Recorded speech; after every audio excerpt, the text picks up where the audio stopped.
This is the story of the development of checkpoint inhibitors, a new class of treatments that has revolutionized cancer care, made possible by NCI.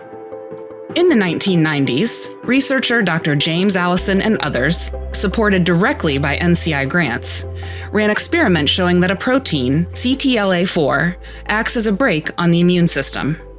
When they blocked that brake in lab experiments, they found that the immune system attacked and cleared tumors. Around the same time, with support from NCI, Dr. Tasuko Honjo and colleagues began studying another protein on immune cells called PD-1.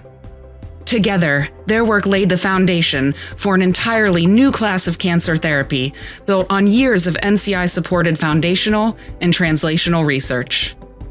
Their discoveries earned them the Nobel Prize in 2018. In 2011, a new drug called pembrolizumab was the first to be given to patients with advanced melanoma. NCI-supported clinical investigators, including Dr. Anthony Rebus, saw something remarkable. In some patients, tumors shrank dramatically. In others, they went away completely. Those clinical trial findings helped lead to rapid FDA approval in 2014. But NCI's investment did not stop there. Johns Hopkins led a landmark trial, proving that checkpoint inhibitors work across cancers that share a specific genetic characteristic.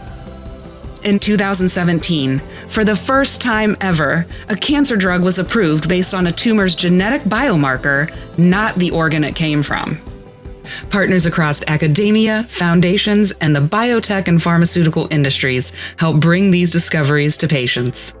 It was stage 3B, non-small cell carcinoma. I want to say I was on the pembro maybe 6 months.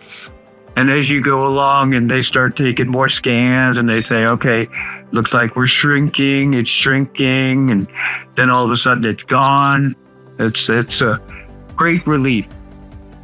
Pembrolizumab is now approved for more than 43 cancer settings. Stories like this are possible because of decades of research supported by NCI. From the beginning, behind that single breakthrough was a single great idea and a single NCI grant.